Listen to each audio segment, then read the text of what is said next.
En mi opinión, el mayor desafío de mi vida, a los 78 años, sería recuperarme de una caída. Poco sabía que esa fractura de cadera no era el final de un capítulo, sino el comienzo de una guerra. Una guerra silenciosa, librada detrás de sonrisas falsas y tazas de té, donde mi yerno, el hombre que acogí en mi familia, estaba usando un poder notarial falso y un medicamento para el corazón para sacarme de mi propio camino. Él y mi propia hija, a quien di a luz, querían no solo mi casa, sino toda mi herencia. Pensaron que yo era una anciana frágil e indefensa. Se equivocaron. Miré la pantalla del móvil y leí las palabras que jamás pensé que vería. Mamá, este año queremos una Navidad tranquila. No vengas. Mi nombre es Elena. Durante casi 5 décadas fui veterinaria. Salvé la vida de innumerables animales y construí una vida sólida y digna junto a mi amado esposo, Ramiro, que se fue hace 12 años. Nuestra casa, construida ladrillo a ladrillo, es mi santuario, mi refugio, mi puerto seguro. Después de la caída, que ocurrió durante una tormenta, fui a casa de mi hija, Renata, para recuperarme, y fue allí donde comenzó la pesadilla. Siempre imaginé mi vejez como un otoño dorado, lleno de tranquilidad y pequeñas alegrías. Las páginas de los libros se pasarían lentamente mientras el sol de la tarde se colaba por la ventana de mi sala. El olor a té de melisa se esparcía por la casa, y quizás uno u otro paciente antiguo llamaría a la puerta para mostrarme lo saludable que estaba su perro después de tantos años. Una vejez digna, independiente, en mi propia casa, aquella que Ramiro y yo construimos ladrillo a ladrillo, sacrificio por sacrificio. Pero la vida tiene una forma particular de burlarse de nuestros planes mejor elaborados. Ahora, a los 78 años, con una fractura de cadera que todavía me duele cuando cambia el tiempo, estoy sentada en el porche de la casa de mi hija Renata, una estancia temporal, como todos insisten en llamarla. Han pasado 5 meses desde el accidente. Mamá, ¿necesitas otra almohada?, pregunta Renata, pasando rápidamente por el porche con su teléfono en una mano y una carpeta de documentos en la otra. No, estoy bien. Respondo automáticamente, sin quitar la vista de la calle. Hay una pareja paseando a su perro. Un dálmata joven, demasiado ansioso, tirando de la correa. Puedo ver que tiene displasia de cadera por la forma en que distribuye el peso en las patas traseras. Un viejo hábito de veterinaria. La noche del accidente permanece vívida en mi memoria. La tormenta había comenzado de repente, de esas que hacen que el cielo explote en relámpagos azules. Estaba sola, como en los últimos 12 años desde que Ramiro se fue. El sótano comenzó a inundarse, algo que nunca había sucedido antes, y bajé para salvar las cajas con las fotos antiguas, las cartas que Ramiro y yo intercambiamos durante el noviazgo, la primera ropita de Renata. ¡Mamá! Renata me había llamado en medio de la tormenta. Por favor, no bajes al sótano, vamos para allá. Pero yo ya estaba en las escaleras cuando llamó. Un escalón cedió bajo mi peso, empapado por el agua que subía. Fue como si el tiempo se ralentizara. Vi el techo girar, sentí el impacto y luego... nada. Me desperté en el hospital con Renata a mi lado, ojeras profundas marcando su rostro, siempre maquillado. La casa... fue lo primero que pregunté. Está parcialmente destruida, respondió, apretando mi mano con fuerza. El sótano se inundó por completo y comprometió la estructura. Pero no pienses en eso ahora. 3 días después me dieron el alta y vine a casa de Renata.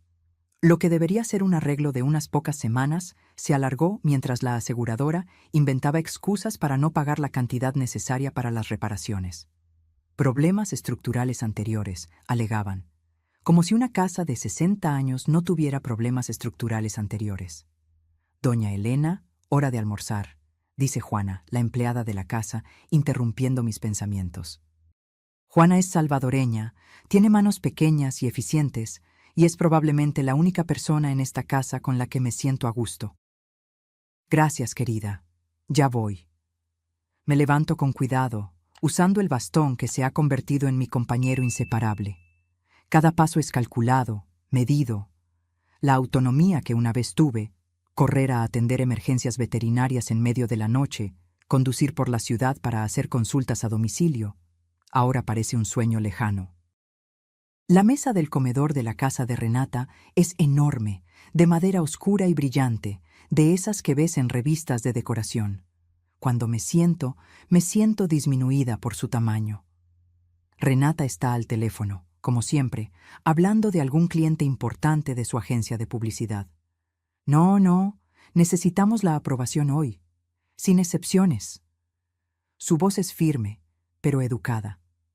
Me hace un gesto con la cabeza mientras continúa la conversación. Adrián, mi yerno, entra en la sala minutos después. Es alto, con canas en las sienes que le dan un aire de distinción. Me sonríe mientras se sienta.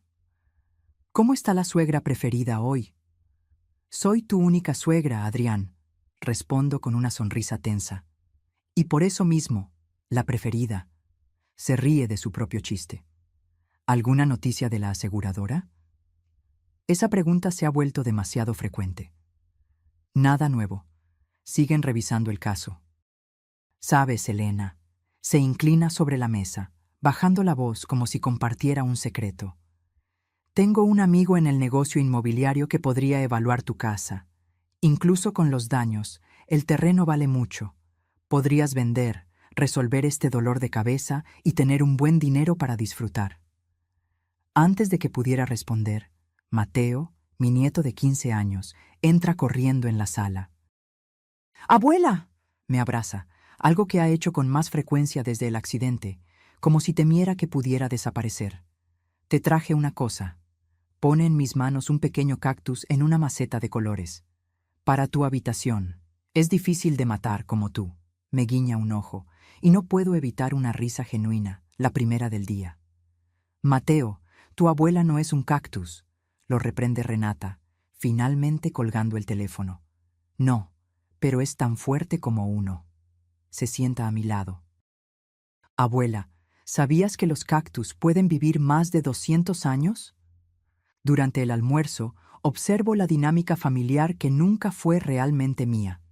Renata y Adrián discuten sobre el trabajo, sobre la escuela de Mateo, sobre la fiesta de 50 años de Renata que se acerca. Hacen preguntas ocasionales sobre mi comodidad, si necesito algo, si el dolor está controlado. Preguntas de anfitriones, no de familia. Por la tarde, mientras Renata y Adrián salen a trabajar y Mateo va a la escuela, la casa se queda en silencio. Es cuando me siento más sola y, paradójicamente, más a gusto. Cojo uno de los libros que traje conmigo. Pocos de mis objetos personales escaparon de la inundación y me acomodo en el sillón de la habitación de invitados. Suena el teléfono. Es Emiliano, mi antiguo colega de la clínica veterinaria. Elena, ¿cómo está la rebelde? Sonrío al oír su voz. Trabajamos juntos durante más de 30 años. Sobreviviendo, Emiliano. ¿Y tú? Necesito tu opinión. Tengo un caso complicado aquí, un pastor alemán con síntomas neurológicos extraños. Durante casi una hora nos sumergimos en una discusión técnica sobre diagnósticos diferenciales y posibles tratamientos. Cuando colgamos, siento mi corazón más ligero. Por unos momentos, volví a ser la doctora Elena, respetada, necesaria, útil. Por la noche, cuando todos vuelven a casa, siento el peso de mi situación nuevamente.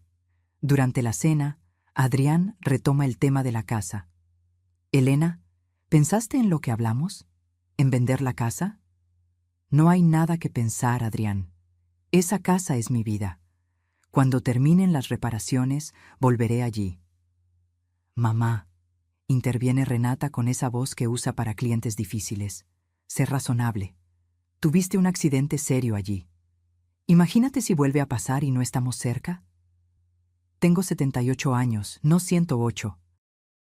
Viví sola durante 12 años sin problemas. Pero ahora es diferente, insiste Adrián. Estás más frágil. La palabra frágil me golpea como un insulto. Miro a Mateo, que observa la conversación con ojos atentos y preocupados. Creo que la abuela tiene derecho a decidir dónde quiere vivir, dice, sorprendiendo a todos con su inesperada defensa. Un silencio incómodo se instala en la mesa. Más tarde, cuando Mateo viene a mi habitación para darme las buenas noches, se sienta en el borde de la cama. Abuela, ¿estás realmente bien aquí? Miro a mi nieto, este joven que parece haber heredado más de mi espíritu que de la personalidad práctica de su madre. Estoy sobreviviendo, querido. ¿Sabes? Baja la voz. Oí a papá y mamá hablando anoche. Hablaban de tu casa y de un asilo. Se me congela la sangre. ¿Un asilo? ¿Eso es lo que planean? Mateo, ¿estás seguro de lo que oíste? Asiente, con los ojos llenos de preocupación. Papá dijo que sería más fácil si cooperaras con la venta de la casa, y mamá mencionó un lugar llamado Jardines del Atardecer, o algo así. Sostengo sus manos. Gracias por contármelo, mi amor. No te preocupes por mí. Después de que se va, me quedo acostada en la oscuridad, con la mente agitada. ¿Por qué tanta insistencia en la venta de la casa? Renata nunca había mostrado interés en la propiedad antes. ¿Y por qué los mensajes del constructor a cargo de las reparaciones dejaron de llegar hace 2 semanas? A la mañana siguiente, cuando todos se van, hago algo que no debería ser necesario. Investigo. Con dificultad, cojeo hasta el despacho de Adrián en casa y empiezo a hurgar en su escritorio. Entre papeles de trabajo y facturas, encuentro algo que me hace detenerme. Un plano de mi casa, con notas sobre potencial de desarrollo y un valor estimado de venta que me hace tragar con dificultad. Mientras examino el documento, escucho pasos. Rápidamente, guardo todo y finjo estar solo de paso por el pasillo cuando aparece Juana. «¿Doña Elena? ¿Necesita ayuda?» «Solo estoy caminando un poco, Juana. El médico lo recomendó». Ella sonríe, pero veo la duda en sus ojos. De vuelta en mi habitación, la realidad comienza a tomar forma como un rompecabezas sombrío. La insistencia en la venta, el silencio sobre las reparaciones, las conversaciones sobre asilos. Adrián es agente inmobiliario comercial, y mi casa está en una zona que se está revalorizando rápidamente. Por la noche, cuando estamos todos reunidos para cenar, observo a Renata y Adrián con nuevos ojos. ¿Quiénes son estas personas? ¿Mi propia hija estaría dispuesta a alejarme de mi casa por dinero? Abuela, susurra Mateo cuando pasa a mi lado.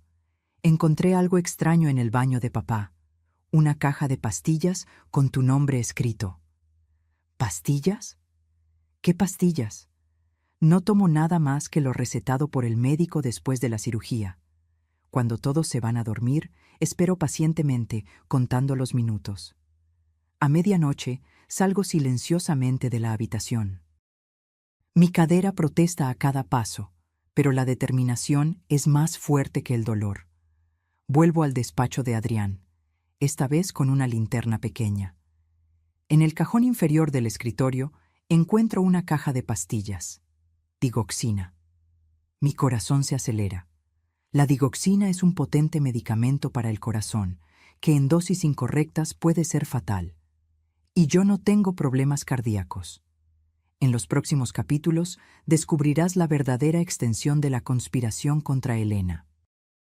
Lo que comenzó como sospechas de una anciana paranoica se convertirá en una aterradora confirmación cuando encuentre documentos que prueban que Renata y Adrián no solo quieren su casa, quieren su herencia completa y están dispuestos a hacer cualquier cosa para conseguirla.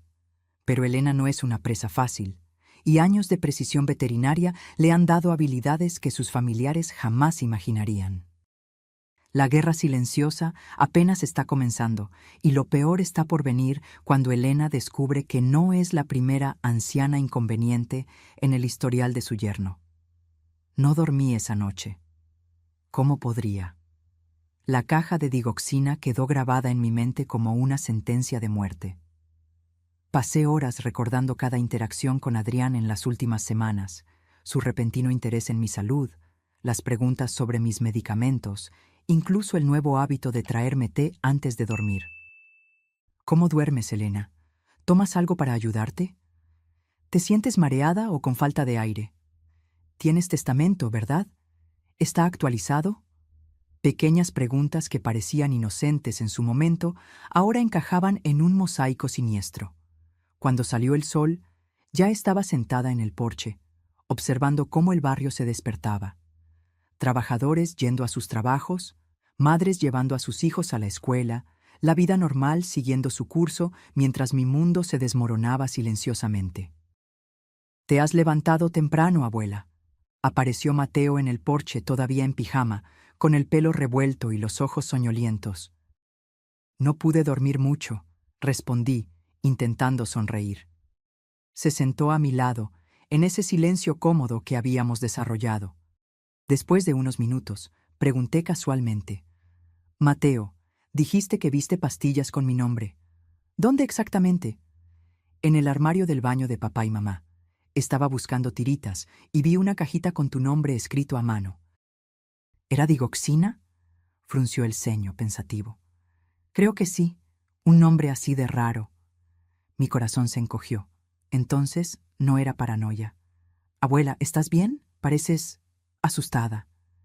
Miré a mi nieto, tan joven, tan inocente. ¿Cómo podría involucrarlo en esto? «Estoy bien, querido.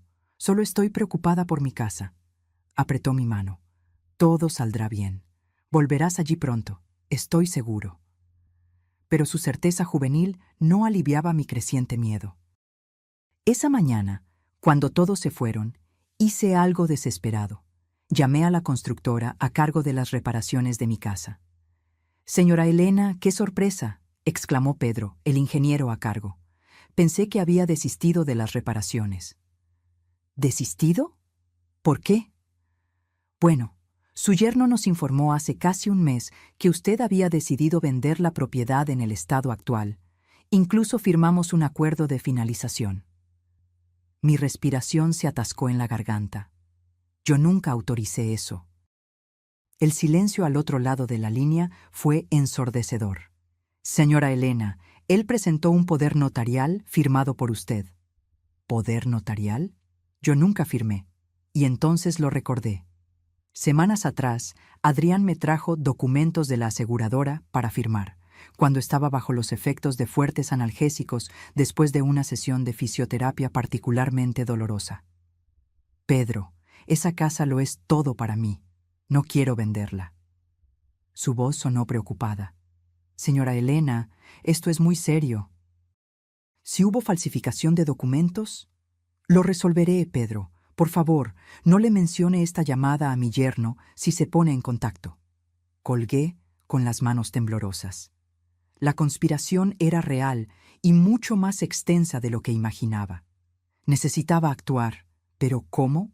Estaba sola, físicamente debilitada, en una casa que ahora parecía más una prisión elegante que un refugio. Pensé en llamar a la policía. ¿Pero con qué pruebas? Una caja de pastillas y una sospecha de poder notarial falsificado no serían suficientes. Además, ¿quién le creería a una señora de 78 años contra una pareja respetable de mediana edad? Por la tarde, recibí una visita inesperada.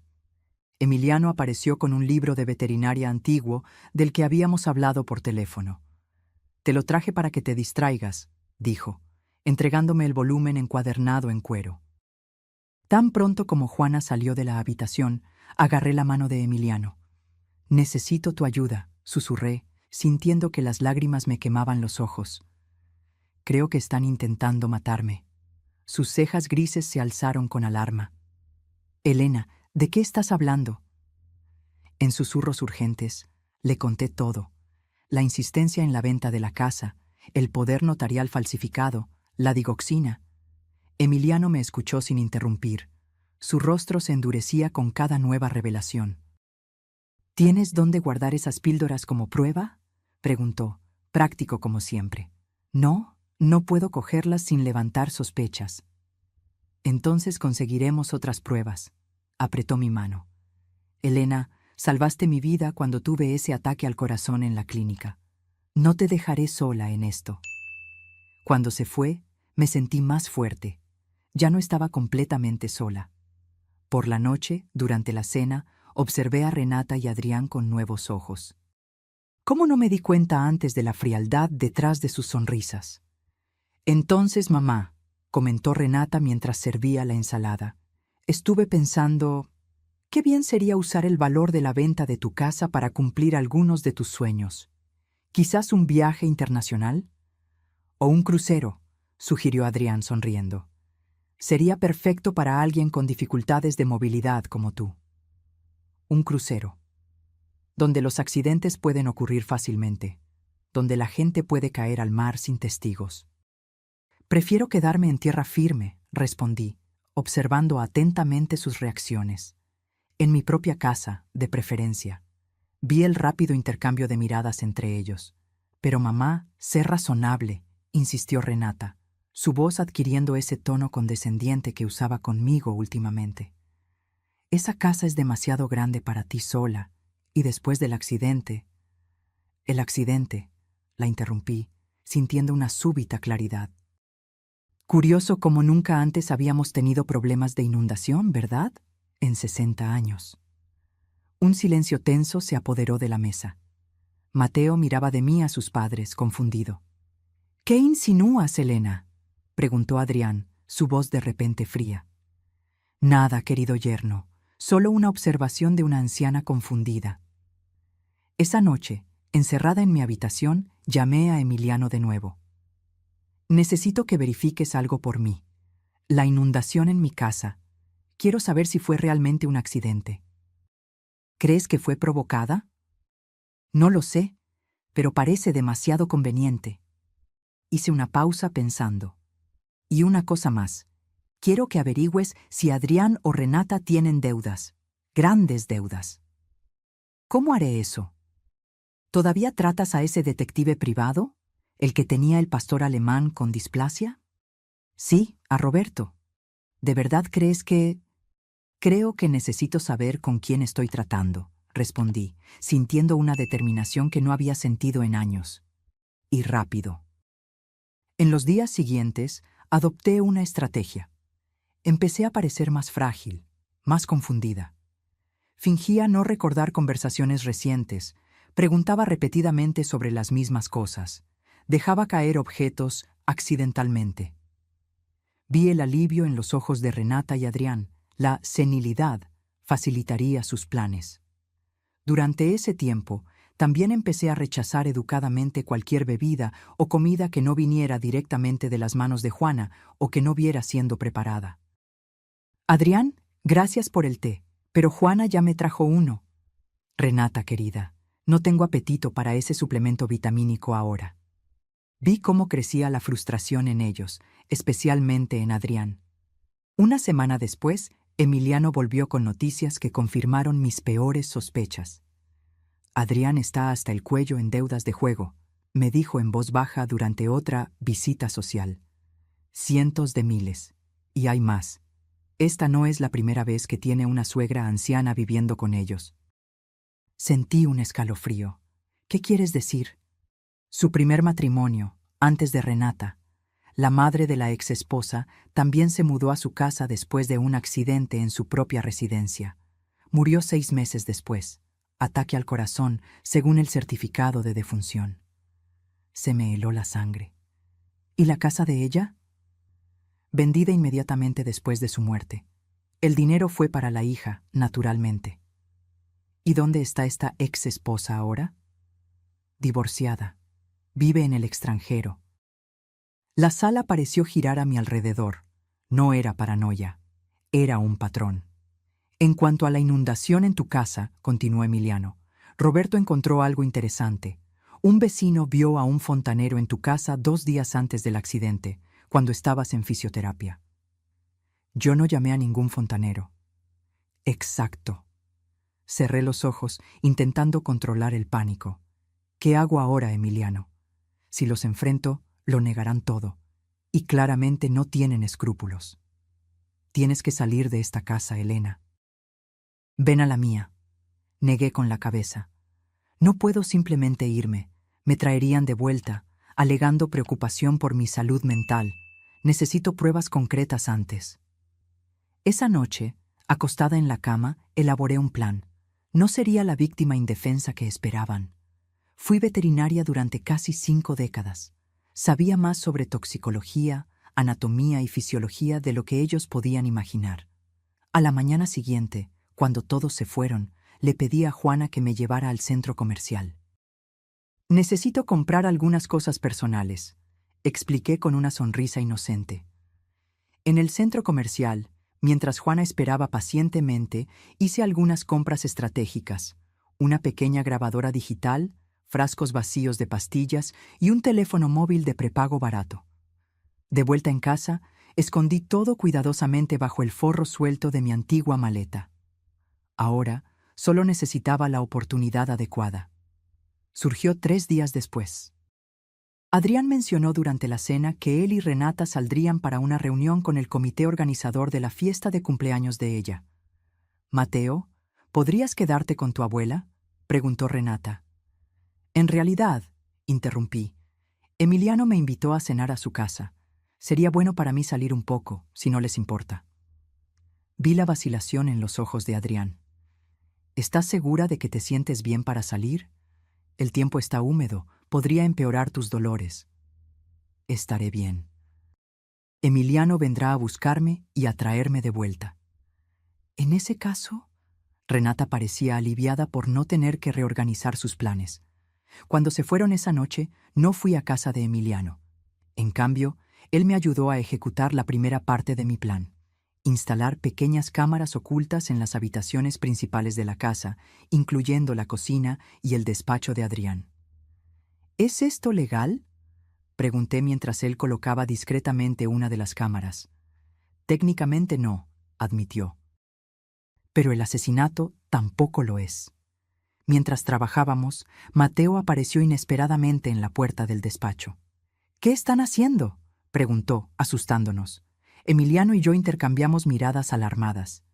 ¿Podríamos confiarle a un adolescente algo tan serio? «Mateo», comencé lentamente, «necesito que seas muy maduro ahora. ¿Puedo confiar en ti?». Asintió con los ojos fijos en los míos. «Creo que estoy en peligro en esta casa». «¿Por las pastillas?», preguntó, sorprendiéndome con su perspicacia. «Sí, entre otras cosas». Miró las pequeñas cámaras y luego a nosotros, una determinación adulta apoderándose de su joven rostro. «¿Cómo puedo ayudar?».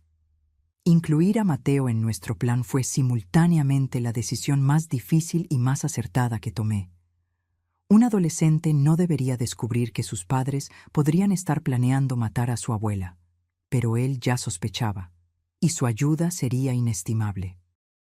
«Tu parte es simple pero crucial», le expliqué mientras Emiliano terminaba de instalar las cámaras. «Observa y escucha. Cualquier conversación entre tus padres sobre mí, mi salud, mi casa o dinero, anota todo. Pero sobre todo, actúa con normalidad. No queremos que sospechen». Sus ojos eran serios, casi adultos.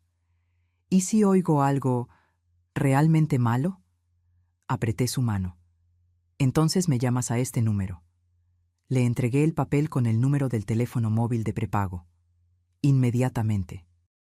Cuando Renata y Adrián volvieron esa noche, me encontraron tranquilamente viendo la televisión en la sala, como si acabara de regresar de una agradable cena con un viejo amigo. «¿Qué tal vuestra noche?», pregunté con una sonrisa inocente. «Productiva», respondió Adrián, colgando su abrigo. «¿Y la tuya?». «Maravillosa. Emiliano siempre me hace recordar los buenos tiempos». En los días siguientes mantuve mi rutina normal, aunque internamente estaba en constante estado de alerta. Cada vaso de agua, cada comida era un vehículo potencial para la digoxina. Desarrollé el hábito de, accidentalmente, derramar bebidas que Adrián me ofrecía, o de olvidarme de tomar los suplementos que él insistía en que necesitaba. Mientras tanto, Mateo se reveló como un aliado excepcional. Su habitación estaba cerca del despacho de Adrián y podía oír conversaciones telefónicas a través de la delgada pared. «Papá habló de acelerar el proceso», me contó en uno de nuestros momentos privados en el jardín.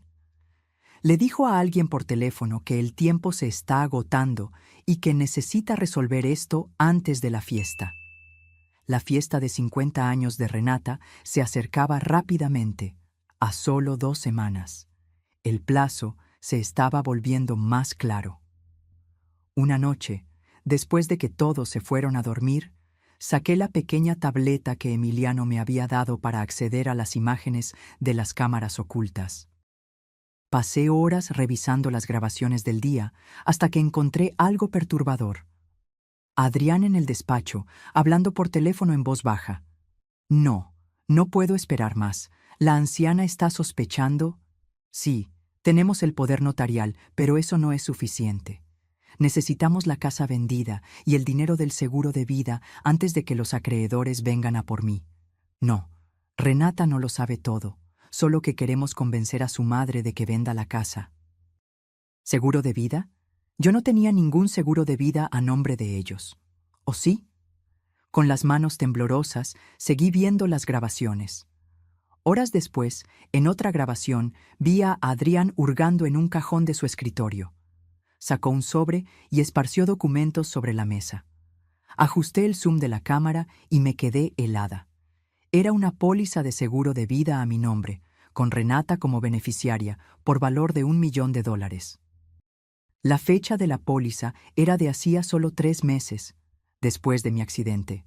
¿Cómo lo consiguió? Y entonces lo recordé. Más papeles de la aseguradora para firmar cuando todavía estaba bajo los efectos de fuertes analgésicos. A la mañana siguiente, llamé a Emiliano tan pronto como me quedé sola. Necesitamos actuar ahora, dije, sin preámbulos. Tiene un seguro de vida falso a mi nombre. Dios mío, Elena, esto es mucho peor de lo que imaginábamos. Voy a confrontar a Renata hoy, sola. ¡No! La preocupación en la voz de Emiliano era palpable. Es demasiado arriesgado. ¿Y si ella está metida hasta el cuello? Conozco a mi hija, respondí, aunque una voz interior cuestionaba si eso era realmente cierto. Puede que haya sido manipulada por Adrián. Necesito darle una oportunidad. Emiliano suspiró pesadamente. Al menos déjame estar cerca. Estaré en el coche, frente a la casa. Si no me llamas en 1 hora, entraré. Trato hecho. Esa tarde, cuando Mateo estaba en la escuela y Adrián en el trabajo, le pedí a Juana que nos dejara a solas. Necesitaba hablar en privado con mi hija. Renata pareció sorprendida por la petición, pero accedió a dedicarme 1 hora de su ajetreado día. Nos sentamos en el porche, con 2 tazas de té sin tocar entre nosotras. El sol de otoño proyectaba una luz dorada sobre el cuidado jardín, una belleza que contrastaba con la oscuridad de nuestra inminente conversación. Renata, comencé, manteniendo mi voz firme, ¿qué sabes sobre un seguro de vida a mi nombre? Su taza se detuvo a medio camino de la boca. ¿Seguro de vida? No sé de qué estás hablando, mamá. Estudié su rostro. La confusión parecía genuina, pero Renata siempre fue buena ocultando sus emociones. ¿Y sobre el poder notarial que Adrián usó para detener las reparaciones de mi casa? ¿Tampoco sabes nada de eso? Dejó la taza, apareciendo manchas rojas en sus mejillas. ¿De qué me estás acusando exactamente? No estoy acusando, estoy preguntando. Mantuve mi voz tranquila, observando cada reacción. Tu marido falsificó un poder notarial a mi nombre, contrató un seguro de vida fraudulento y tiene una caja de digoxina con mi nombre escrito en ella. ¿Qué crees que estoy pensando? Renata palideció. Eso es absurdo. Te estás volviendo paranoica, mamá. El accidente afectó algo más que tu cadera, por lo visto. Tengo pruebas, Renata. Puse sobre la mesa las fotos impresas de las cámaras ocultas, Adrián con los documentos del seguro, el poder notarial falsificado, la caja de digoxina. Lo que pretendo hacer con estas pruebas depende de tu respuesta ahora. Miró las fotos. Sus ojos se abrieron gradualmente. Cuando levantó la vista, vi algo que no esperaba. No culpa, sino un horror genuino. Mamá, Su voz se quebró. No sabía nada de esto, lo juro por mi vida, por Mateo. Adrián dijo que habías accedido a vender la casa, que estabas cansada de vivir sola. ¿Y te lo creíste? ¿Después de conocerme durante 50 años? Las lágrimas comenzaron a rodar por el rostro de Renata. Dijo que estabas en negación sobre tu condición, que era mejor para todos. ¿Para todos o para él? ¿Sabías de sus deudas de juego? Se atragantó. ¿Qué deudas? Cientos de miles, Renata. Suficiente para poner en riesgo esta casa, vuestro estilo de vida y el futuro de Mateo. Mi hija se cubrió la cara con las manos, sus hombros temblando con sollozos silenciosos. Por un momento, sentí pena por ella. La niña que una vez acuné en mis brazos, ahora una mujer destrozada por la traición del hombre que eligió. ¿Qué hacemos ahora?, preguntó finalmente, levantando un rostro marcado por el llanto y el maquillaje corrido. Primero, me vas a decir toda la verdad. ¿Cuánto sabías? ¿Cuánto sospechabas? Respiró hondo, intentando recomponerse. Sabía que teníamos problemas financieros. Adrián dijo que eran inversiones que salieron mal. Sugirió que sería mejor para ti vender la casa y usar el dinero para tener más comodidades. Habló de una comunidad para ancianos, no de un asilo. Se detuvo, dándose cuenta de la mentira en sus propias palabras. Dios, qué estúpida fui. ¿Y sobre el accidente en mi casa? ¿La inundación? Negó con la cabeza con vehemencia. No, mamá. Eso nunca... Yo nunca permitiría algo así. Quería creerle. Desesperadamente. Pero años de pequeñas decepciones y distanciamiento entre nosotras lo hacían difícil. Hay una cosa más que necesitas saber, dije, observándola atentamente. Esta no es la primera vez que Adrián hace esto. Le conté sobre la primera suegra de Adrián, el patrón aterradoramente similar, la muerte por ataque al corazón. Vi cómo la sangre se le escapaba del rostro a medida que la verdad completa de la situación se revelaba. «¿Qué vamos a hacer?», repitió, ahora con una urgencia teñida de miedo. «Eso depende de ti, Renata. Puedo ir a la policía ahora mismo con estas pruebas, pero eso destruiría no solo a Adrián, sino también a ti y a Mateo». «¿O...?», preguntó, aferrándose a la posibilidad de una alternativa. «O me ayudas a acorralar a tu marido, a hacer que lo confiese todo, lo grabamos y luego tú decides qué hacer con esa información». Renata me miró durante un largo momento, la lucha interna claramente visible en sus ojos. Finalmente asintió. «Te ayudaré». En las horas siguientes, elaboramos un plan. Renata fingiría estar del lado de Adrián, presionándome aún más sobre la venta de la casa. Mientras tanto, yo empezaría a parecer cada vez más enferma, efectos de la digoxina que supuestamente estaría ingiriendo. ¿De verdad crees que intentó envenenarte?, preguntó Renata con la voz temblorosa. Las pastillas están allí, Renata. ¿Por qué otra razón tendría un medicamento cardíaco potencialmente letal con mi nombre escrito? No tenía respuesta para eso. Emiliano, que esperaba ansiosamente en su coche, se sintió aliviado al saber que yo estaba bien, pero preocupado por el plan. «Es arriesgado, Elena. ¿Y si se da cuenta? Entonces tú y Roberto estaréis listos para intervenir». En los días siguientes interpreté mi papel a la perfección. Me quejaba de mareos, debilidad, visión borrosa, todos síntomas de envenenamiento por digoxina. Vi el brillo de satisfacción en los ojos de Adrián, aunque él mantenía una fachada de preocupación. «Quizás deberíamos llevarte al médico», sugirió durante la cena, 3 días después. «No es necesario», respondí, fingiendo debilidad. «Probablemente es solo cansancio». «Aún así, mamá», intervino Renata, siguiendo nuestro guión. «Mejor que te revisen». Adrián negó con la cabeza. «No, Renata. Si Elena dice que está bien, vamos a respetarla». Me lanzó una sonrisa que no llegó a sus ojos. «Pero, ¿qué tal un té especial que preparé? Ayuda a relajarse». «Gracias», respondí, aceptando la taza que me ofrecía. Más tarde, cuando todos estaban durmiendo, vertí el contenido de la taza en uno de los frascos que había comprado. Emiliano lo llevaría a analizar a la mañana siguiente. Los resultados llegaron en 24 horas. El té contenía una dosis significativa de digoxina, no lo suficiente para matar de inmediato, pero para causar un ataque al corazón natural después de unas semanas de uso acumulado. La fiesta de cumpleaños de Renata estaba programada para el fin de semana siguiente. Según las conversaciones que Adrián había tenido por teléfono, ese sería el plazo final. El plan era llevarme a un chequeo médico el día siguiente a la fiesta, probablemente para oficializar mi muerte después de que yo hubiera accidentalmente tomado una sobredosis de digoxina durante la celebración. La víspera de la fiesta, Renata, Mateo y yo pusimos en marcha la fase final del plan.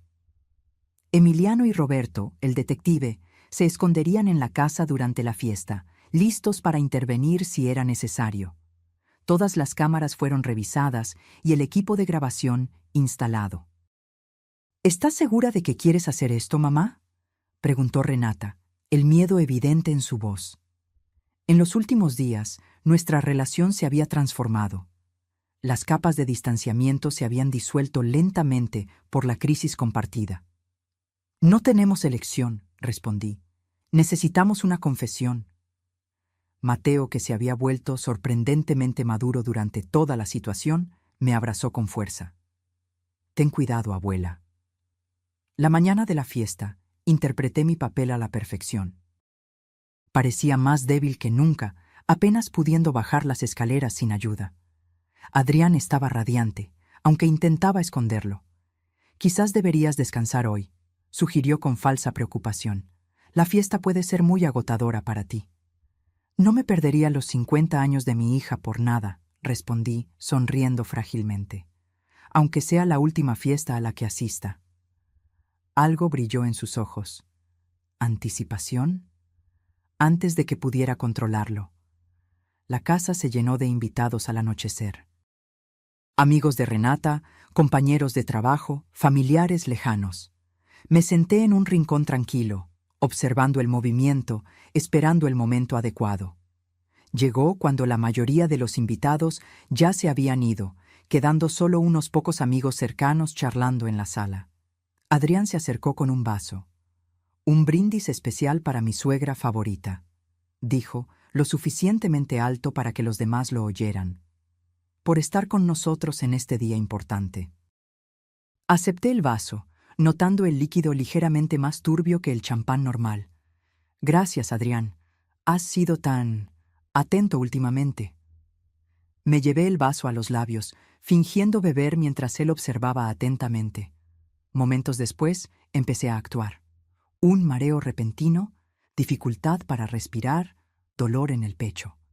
¿Elena? Adrián se acercó, preocupación en su rostro, pero alivio en sus ojos. ¿Estás bien? No me siento bien, balbuceé, dejando caer el vaso. Mi corazón... Los pocos invitados restantes se giraron alarmados. Renata corrió a mi lado siguiendo nuestro guión. «Mamá, ¿qué pasa? Alguien llame a una ambulancia». «No», interrumpió Adrián rápidamente. «La llevo yo al hospital. Será más rápido que esperar una ambulancia». Exactamente como habíamos previsto. «Voy con vosotros», dijo Renata, mientras Adrián me ayudaba a levantarme. «No es necesario, querida. Quédate con los invitados, yo me encargo de tu madre». Su voz era firme, no dejaba lugar a la discusión. Mientras él me conducía al garaje, lejos de las miradas de los invitados, Renata nos siguió discretamente, manteniendo la distancia, con la grabadora en su bolsillo. En el garaje, en lugar de meterme en el coche de inmediato, Adrián me sentó en una silla. «Vamos a esperar un poco», dijo, comprobando que estábamos solos. «Dar tiempo a que la medicina haga efecto». «¿Medicina?», pregunté débilmente, interpretando confusión. «¿Qué medicina?». Una sonrisa fría se extendió por su rostro.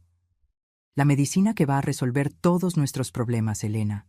Desafortunadamente, tu frágil corazón no lo va a aguantar». ¿Tú pusiste algo en mi bebida?» «Digoxina. ¿La conoces? Causa síntomas casi idénticos a un ataque al corazón natural, especialmente en una señora de tu edad con un historial de caídas y fragilidad. Miró su reloj. Pronto estaremos de camino al hospital, pero me temo que llegaremos demasiado tarde. Mi corazón se aceleró, a pesar de saber que esto era solo una actuación. La crueldad en su voz era real. ¿Por qué?, pregunté con la voz temblorosa. Renata es tu hija. Se trata de dinero, Elena. Siempre lo ha sido. Tu casa, tu seguro de vida. Lo necesitamos. Las deudas nos están asfixiando. ¿Deudas de juego? Sus ojos se estrecharon. ¿Cómo lo...? Sé más de lo que imaginas, Adrián, respondí, mi voz cobrando fuerza. Sobre las deudas, sobre el poder notarial falsificado. Sobre tu primera suegra. Palideció visiblemente. ¿De qué estás hablando? La cuestión no es cómo lo descubrí, Adrián. Es quien más lo sabe. Fue en ese momento que Renata salió de las sombras, con el móvil en la mano, grabando todo. Yo lo sé, por ejemplo, dijo, con la voz temblorosa de rabia y dolor. Adrián se giró, la conmoción evidente en su rostro. «Renata, ¿qué estás haciendo aquí?» «Grabándote confesar que intentaste matar a mi madre, aparentemente». Su voz era gélida. «Y que probablemente mataste a tu primera suegra también». «No lo entiendes», empezó, la desesperación creciendo en su voz. «Estamos arruinados, Renata, las deudas». «Deudas de juego que me ocultaste», lo interrumpió, «mientras planeabas asesinar a mi madre por dinero». En ese instante, la puerta del garaje se abrió. Emiliano, Roberto y 2 policías entraron.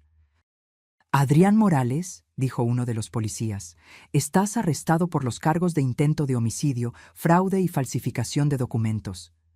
Mientras los policías lo esposaban, Adrián me miró con puro odio. «Maldita anciana, lo arruinaste todo». «No, Adrián», respondí con calma, levantándome sin ninguna señal de la debilidad que había fingido. «Te arruinaste solo. La próxima vez, recuerda, nunca subestimes a una veterinaria que pasó la vida tratando con depredadores». Los meses siguientes fueron un torbellino. Declaraciones a la policía, audiencias preliminares, periodistas intentando obtener exclusivas sobre el yerno envenenador, como lo apodó la prensa.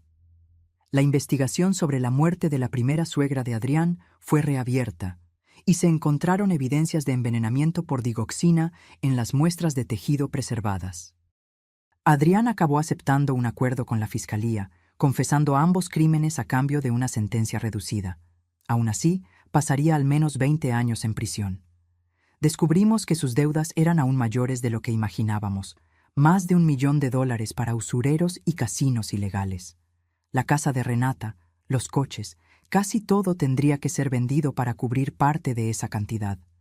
En medio de este caos, algo inesperado sucedió. Renata y yo nos volvimos a acercar. Décadas de distanciamiento emocional comenzaron a disolverse en las noches que pasamos conversando, llorando juntas, reconstruyendo puentes que creíamos permanentemente quemados. «Nunca me di cuenta de cuánto me alejé de ti», admitió una noche, sentadas en el porche de mi casa reconstruida, a donde finalmente había regresado. Estaba tan ocupada intentando demostrar que era diferente, independiente, y yo tan decidida a no interferir que acabé pareciendo ausente, completé. Creo que ambas cometimos errores. Mateo floreció en este nuevo ambiente familiar. Sin la influencia controladora de Adrián, se sentía libre para mostrar su naturaleza compasiva y curiosa. Pasaba tardes enteras conmigo, aprendiendo sobre medicina veterinaria, fascinado por historias de animales que salvé a lo largo de mi carrera. «Creo que quiero ser médico», me confió un día. «O tal vez veterinario, como tú». «Serías excelente en cualquiera de esas profesiones», respondí, sintiendo una ola de orgullo. Renata y Mateo terminaron mudándose a un pequeño apartamento cerca de mi casa. La venta de la mansión y de casi todos los bienes de lujo fue dolorosa, pero también liberadora para ella. Nunca me di cuenta de cuánto de ese estilo de vida era solo para impresionar a los demás, reflexionó mientras empacábamos las últimas cajas.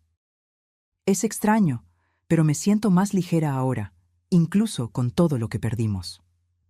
6 meses después del arresto de Adrián, en una tarde soleada de primavera, estábamos los tres sentados en mi jardín recién plantado. Renata había encontrado un empleo en una agencia de publicidad más pequeña, pero con un ambiente de trabajo más humano. Mateo se estaba destacando en la escuela, especialmente en biología. ¿Sabes lo que es gracioso, mamá?, dijo Renata, mirando al cielo despejado. Adrián siempre insistió en que deberías vender esta casa porque era demasiado grande para una sola persona. Ahora entiendo por qué luchaste tanto por conservarla. Miré a mi alrededor, a las paredes que presenciaron décadas de mi vida con Ramiro, al jardín donde Renata dio sus primeros pasos, al árbol donde colgamos un columpio cuando Mateo era pequeño. No es solo una casa, respondí. Es una historia, nuestra historia. Esa noche, después de que se fueron, me quedé sentada en el porche observando las estrellas, como solía hacer con Ramiro. Pensé en lo cerca que estuve de perderlo todo, no solo mi vida, sino las posibilidades de reconciliación, de nuevos comienzos, de más capítulos en nuestra historia familiar. Emiliano apareció para nuestro ahora tradicional té de los viernes por la noche.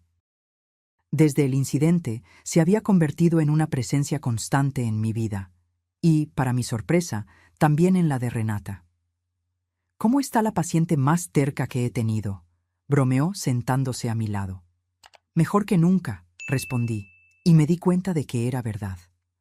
Las sesiones de fisioterapia finalmente dieron resultado, y ahora caminaba con solo un bastón ligero. Los dolores en la cadera habían disminuido considerablemente.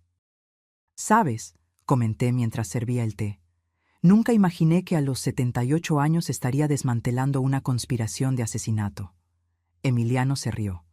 «Siempre fuiste subestimada, Elena. Por todos, menos por mí». Su mirada se detuvo en la mía un poco más de lo necesario, y sentí un calor familiar que no experimentaba en años. Un mes después, recibí una llamada inesperada. Era Claudia, la exesposa de Adrián, llamando desde España. «Doctora Elena, espero no estar molestando». Me enteré de lo que pasó por un amigo periodista. Su voz era vacilante, cargada de emoción contenida. «Quería agradecerte personalmente. Durante años viví con la sospecha de que Adrián tenía algo que ver con la muerte de mi madre, pero todos me llamaban paranoica, incluso mi propio terapeuta. Hablamos durante horas. Me contó cómo se culpaba, cómo la muerte de su madre la dejó emocionalmente destrozada y vulnerable a manipulaciones, cómo Adrián la aisló de amigos y familiares que hacían preguntas inconvenientes. «Hiciste lo que yo no pude», dijo por fin, con la voz ahogada. «Le trajiste justicia a mi madre». Cuando colgué, sentí una mezcla de tristeza y gratitud. Tristeza por el dolor que esa mujer cargó durante años. Gratitud por haber logrado impedir que el mismo ciclo se repitiera. Llegó el invierno, trayendo consigo la primera Navidad sin Adrián. Renata había decidido hacer la cena en mi casa, como en los viejos tiempos, dijo. Mateo invitó a Emiliano, que aceptó de inmediato. En Nochebuena, mientras preparábamos la cena juntos, Renata me sorprendió con una pregunta. «Tú y Emiliano, hay algo ahí, ¿verdad?». Sentí que mis mejillas se calentaban, una reacción que creía imposible a los 79 años. «Solo somos viejos amigos», respondí, concentrándome en el puré de patatas que estaba preparando. «Mamá», sonrió, «tengo 50 años, no 15. Reconozco cuando hay algo más que amistad». La verdad es que Emiliano y yo nos habíamos acercado mucho en los últimos meses. Cenas, paseos por el parque, tardes viendo películas antiguas que a ambos nos encantaban. Él me sostenía la mano al cruzar la calle. Yo le arreglaba la corbata cuando estaba torcida. Pequeños gestos que hablaban de una creciente intimidad, de una comodidad que solo encontramos cuando ya no necesitamos demostrarle nada a nadie. «Quizás haya algo», admití finalmente, Pero a estas alturas de la vida, es cuando más necesitamos compañía, completó Renata, sorprendiéndome con su sabiduría. Después de todo lo que ha pasado, aprendí que la vida es demasiado preciosa para posponer la felicidad. La cena de Navidad fue la más feliz en muchos años. Mateo tocó el violín, una habilidad que estaba desarrollando en secreto. Renata había preparado los postres favoritos de todos. Emiliano trajo un vino especial que guardaba desde hacía años, para una ocasión verdaderamente importante. Cuando la noche avanzó y Mateo ya se había ido a dormir, nos sentamos los tres adultos frente a la chimenea. «Tengo un anuncio», dijo Renata, luciendo nerviosa y emocionada al mismo tiempo. «Me han invitado a dirigir una campaña de concientización sobre violencia doméstica y abuso financiero, basada en nuestra experiencia». «Eso es maravilloso», respondí, apretando su mano. «Nadie mejor que tú para ese trabajo». «Hay más», continuó. «La campaña incluirá charlas para ancianos sobre cómo reconocer señales de abuso y manipulación. Me gustaría que participaras, mamá. Tu perspectiva sería invaluable». Emiliano levantó su copa. «Un brindis por Elena, que a los 79 años está a punto de comenzar una nueva carrera como oradora». Todos reímos y en ese momento sentí una serenidad de felicidad envolviéndome.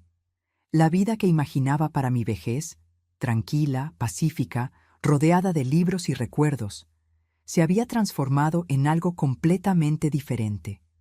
Más agitada, ciertamente, pero también más rica, más significativa.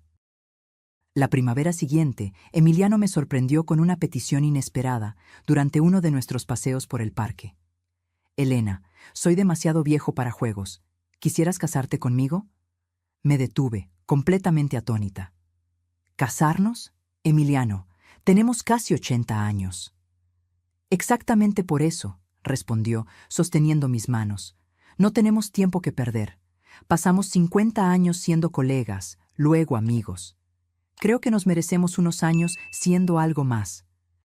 La gente pensará que somos ridículos, un matrimonio a nuestra edad». «¿Desde cuándo te importa lo que piensen los demás?» Lo miré. A los ojos bondadosos que siempre vieron lo mejor en mí, a las manos fuertes que me ayudaron a reconstruir mi vida cuando todo parecía perdido. «Sí», respondí simplemente. «Sí, me caso contigo». Fue una ceremonia pequeña, solo familia y amigos cercanos. Mateo fue el padrino, orgulloso con su primer traje.